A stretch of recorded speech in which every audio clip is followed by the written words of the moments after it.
जय हिंद साथियों। स्वागत है आप सभी का हमारे YouTube चैनल ज्ञान आरवीएल में। दोस्तों, आपको पता है कि आपके दो महत्वपूर्ण एग्जाम लगे हैं दोस्तों। ठीक है, यूपी ट्रिपल एससी के, जिसमें से हम बात करते हैं लेखपाल की, ठीक है, और वन रक्षक की।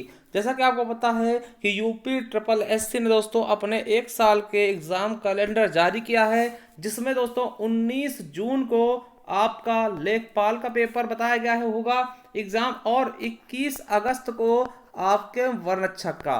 तो दोस्तों, इसके देखते हुए हमने हिंदी शुरुआत की है, और दोस्तों हिंदी में हमने समास से स्टार्ट किया है। देखिए, हम बता दें आपको कि हम जो ये हिंदी तैयार करवाने वाले दोस्तों केवल और केवल लेखपाल भर्ती के हिसाब से ये चालू करेंगे। देखिए, ऐसा नहीं कि केवल लेखपाल के लिए होगा, देखिए सभी भर्तियों के लिए होगा। मगर अगर देखिए अभी आपके पास ज़्यादा समय है नहीं, तो हम वही टॉपिक आपका कवर कराएंगे जो कि लेखपाल के सिलेबस में दिया हुआ है। ठीक है, तो उसी चीज को हम देखेंगे। फालतू की चीजें हम नहीं पढ़ेंगे कि मान लिया हमने संज्ञा पढ़ लिया, सर्वनाम पढ़ लिया और वो लेखपाल के सिलेबस में है ही नहीं दोस्तों, तो फिर वो फालतू की चीजें हमें नहीं रटनी। हम सीधे सीधे वही चीज देखेंगे, वही चैप्टर देखेंगे जो आपके लेखपाल के सिलेबस में दिए हुए हैं। तो चलिए एक बार सिलेबस पे हम नजर मारते हैं, उसके बाद हम शुरू करते हैं इस लेसन को। ये देखिए दोस्तों, आपके लेखपाल का सिलेबस खुल चुका है और इसमें 25 क्वेश्चन हिंदी के निर्धारित हैं। और देखिए कौन कौन से चैप्टर हैं।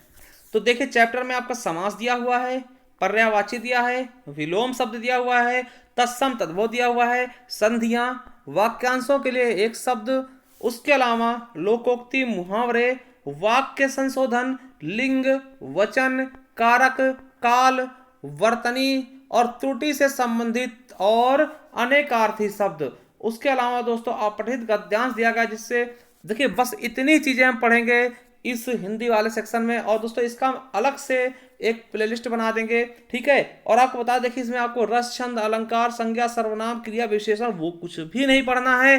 केवल जो चीजें दी हैं उसी के हिसाब से आपको पढ़ के जाना है, ठीक है। तो पहले हम इन सबको क्लियर करेंगे, ये सारे टॉपिक्स हम देखेंगे एक बार। चलिए शुरू करते हैं आज के इस टॉपिक को। दोस्तों हम शुरू करेंगे आज हम समास से। देखिए, अमूमन दोस्तों ऐसा क्वेश्चन बनता है कि समास का शाब्दिक अर्थ क्या होता है। तो दोस्तों समास को हम संक्षिप्त कह सकते हैं। क्या? संक्षिप्त या संक्षेपीकरण, मतलब ये किसी चीज को छोटा कर देता है, उसे ही हम समास कहते हैं। वो चीज हम आगे बताएंगे कि कैसे छोटा करता है।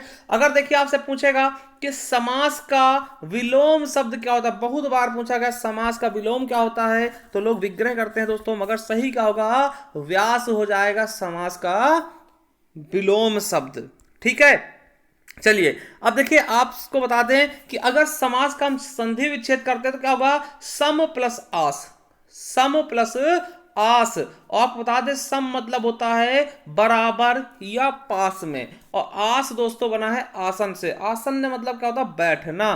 तो यानी किसी चीज, किसी दो लोगों को दोस्तों पास में बिठा देना, वही क्या होता है? समास कहलाता है, यानी छोटा कर देना किसी चीज को। चलिए अब देखिए, अगर परिभाषा आपसे पूछता है, कह देता है कि दो अथवा दो से अधिक शब्दों से मिलकर बने हुए सार्थक शब्द को हम क्या कहते हैं दोस्तों? तो उसे ही हम क्या बोलते हैं? समास। अब देखिए, अभी तक समझ में नहीं आया होगा समास क्या है, ये संक्षिप्त क्या है, तो अभी आपको समझ में आएगा। देखिए समास क्या है।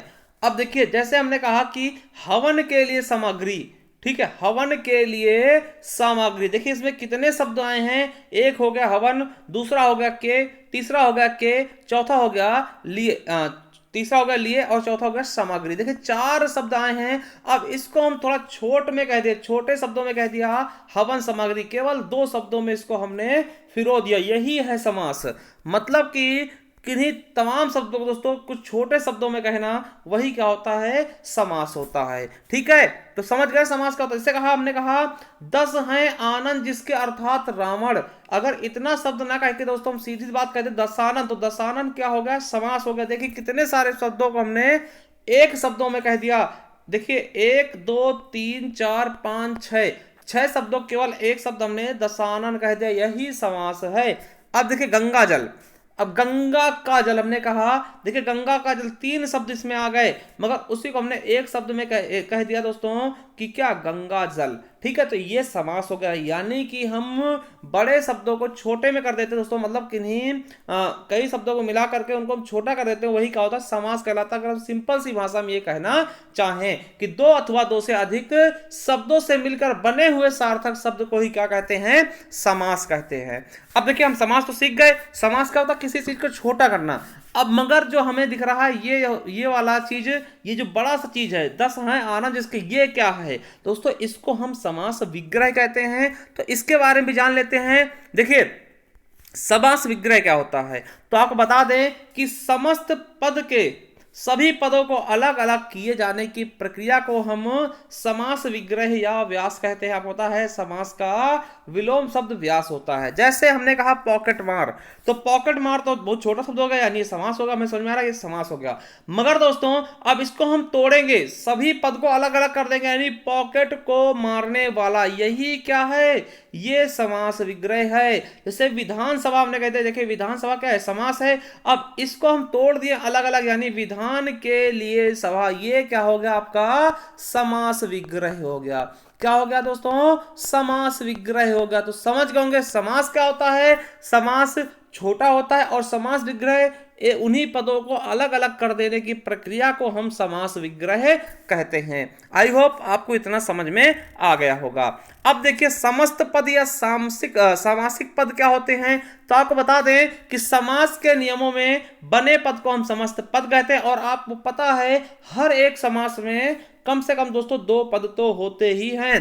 क्या होते हैं, दो पद होते हैं। अब देखिए समझिएगा, दो पद में दोस्तों हम पहले वाले पद को पूर्व पद या कह देते हैं या फिर प्रथम पद। देखिए दोनों एक ही नाम है, पूर्व पद जैसे कहते हैं ना कि किसका पूर्व पद प्रधान है, या फिर उसको कह सकते हैं किसका प्रथम पद प्रधान है। बात वही हुई, चाहे पूर्व पद बोले चाहे प्रथम पद बोले। और दूसरे पद को हम उत्तर पद बोलते हैं या फिर अंतिम पद बोलते हैं, उस बात वही चीज होती है। जैसे कमल नयन, अब देखिए कमल नयन में देखिए कमल क्या है, ये पूर्व पद हो गया, या फिर दोस्तों इसको हम उत्तर पद बोल देते हैं। ठीक है, समझ गए, पूर्व पद या फिर प्रथम पद, ठीक सॉरी पूर्व पद या फिर इसको हम प्रथम पद कहेंगे। और दोस्तों जो नयन है इसको हम अंतिम पद या फिर उत्तर पद भी कह सकते हैं, अंतिम पद या फिर उत्तर पद भी कह सकते हैं। तो समझ में आ गया होगा कि पूर्व पद क्या होता है, यानी पहले वाला पद पूर्व पद होगा और अंतिम पद दोस्तों उत्तर पद होगा। ठीक है, अब देखिए त्रिनेत्र, अब देखिए इसमें तो आप कहेंगे सर एक ही शब्द है,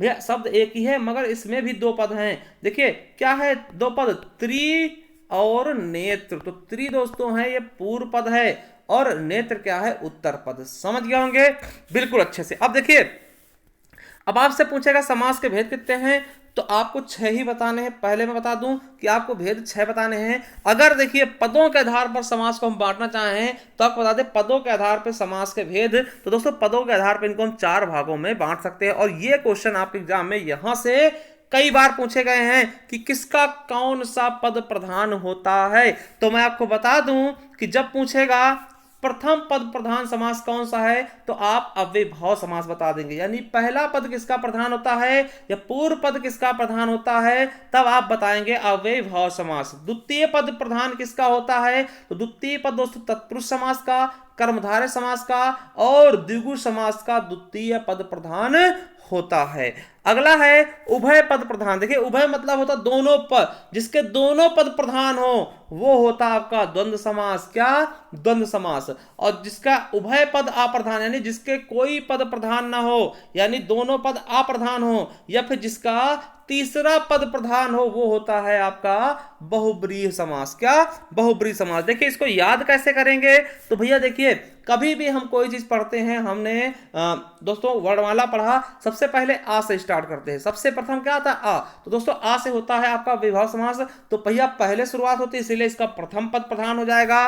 उसके बाद दोस्तों आपको एक चीज और याद रखना है, देखिए द्वंद्व समास। अब देखिए द्वंद्व कैसे लिखते हैं, द्वंद्व आप ऐसे लिखते हैं ना, तो यहां पे देखिए डैश लगा और देखिए ये भी द्वा है ये भी द्वा, यानी दोनों बराबर हैं, यानी इसके दोनों पद प्रधान हो जाएंगे इस तरह से। और बहुब्रीहि समास दोस्तों कोई भी पद प्रधान होगा, क्योंकि ये बहुत ही वीर होता है, इस तरह से याद रखेंगे, इसका कोई पद प्रधान नहीं होगा, यानी तीसरा पद होगा। और बाकी जो बचेंगे तत्पुरुष बचेगा, कर्मधारय बचेगा और द्विगु बचेगा, इनका अंतिम पद प्रधान हो जाएगा। चलिए इस तरह से आप याद कर सकते हैं। चलिए अब देखिए समास के भेद। तो समास के मुख्यतः दोस्तों कितने भेद होते हैं? 6 भेद होते हैं। कितने होते हैं? 6 भेद होते हैं। पहला है अव्ययीभाव समास, दूसरा है तत्पुरुष समास, तीसरा है द्वंद्व समास, चौथा है द्विगु समास और पांचवा है कर्मधारय समास। और उसके अलावा दोस्तों अगला बचता है बहुव्रीहि समास। क्या? बहुव्रीहि समास दोस्तों। ठीक है, तो देखिए इनके बारे में हम पढ़ेंगे। तो देखिए इनके बारे में पढ़ेंगे तो इसमें से सबसे पहला आता है अव्ययीभाव समास। तो आज हम अव्ययीभाव समास के बारे में देख लेंगे। ठीक है, कि अव्ययीभाव समास क्या होता है। देखिए अव्ययीभाव, देखिए पहले लगा है क्या? अव्यय। अव्यय क्या होता है दोस्तों? जिसको हम अविकारी शब्द बोलते हैं, जिनमें कारक काल आदि के आधार पर दोस्तों कोई परिवर्तन ही नहीं होता। ठीक है, चलिए इसकी अगर हम व्याख्या देखें अव्ययीभाव समास की, तो देखिए इस पद का पहला पद क्या होता है? अव्यय होता है, और अंतिम पद संज्ञा होता है, और समस्त पद में पूर्व पद की प्रधानता रहती है। हमने पहले बताया कि प्रथम पद किसका प्रधान होता है या पूर्व पद किसका प्रधान होता है, तो वो अव्ययीभाव समास ही है। आपको बता दें कि इसकी पहचान क्या होती थी दोस्तों? पूर्व पद क्या होगा? उपसर्ग का होगा। और देखिए पहचान इससे याद रखेंगे दोस्तों, इसका पहचान क्या होता है दोस्तों? शब्द के पहले मतलब शुरुआत में दोस्तों इसके अनु लगा मिल जाएगा, बड़ा आ लगा मिलेगा, प्रति लगा मिल जाएगा, भर लगा मिल जाएगा, यथा, आवत, हर, बे, ला, उप आदि शब्द अगर कहीं लगे मिल जाएं, या फिर दोस्तों किसी शब्द का द्विरुक्त हो, मतलब कोई शब्द दो बार हो आ रहा हो, तो वहां भी आपका विभाव समास होगा। चलिए जैसे देखिए अनु, हमने बोला अनु लगा, देखिए अनुरूप, तो अनु लगा है ना, तो यहाँ पे विभाव समास इसका हो जाएगा रूप के योग्य। आ लगा तो आजन्म दोस्तों। क्या? आजन्म दोस्तों, यानी जन्म पर्यंत। प्रत्येक, देखिए इसमें प्रति लगा है, तो प्रत्येक यानी एक एक के प्रति। प्रतिदिन दोस्तों प्रति लगा मिल गया, तो यानी दिन दिन हो गया। भर पेट, देखिए भर लगा मिल गया, तो पेट भर के, भर पेट मतलब पेट भर के। यथा लगा दोस्तों, यथा लग के बहुत क्वेश्चन बनते हैं, यथा शीघ्र, यथा क्रम, है ना, यथानुसार, जहां कहीं भी यथा लगा मिल जाए वो आपका अव्ययीभाव समास ही होगा। यथा शीघ्र मतलब जितना शीघ्र हो सके, मतलब जितनी जल्दी हो सके। ठीक है, यथार्थ अर्थ के अनुसार, यथा कर्म कर्म के अनुसार। ठीक है, परोक्ष यानी कि अच्छ के परे, बतौर, देखिए बा लगा मिल गया तो तौर के साथ, उपकूल उप लगा मिल गया यानी कूल के निकट, बेलगाम दोस्तों बे लगा मिल गया तो बेलाग दोस्तों बिना लाग के। ठीक है, समक्ष अक्ष के सामने, प्रत्यक्ष अक्ष के प्रति, और बेशर्म दोस्तों बिना शर्म के, बखूबी खूबी के साथ, देखिए बा लगा मिल गया, बेरहम बे लगा मिल गया बिना रहम के, लाजवाब दोस्तों ला लगा मिल गया, यानी जिसका जवाब ही ना हो दोस्तों उसको लाजवाब बोलेंगे। सभी के सभी में क्या है आपका?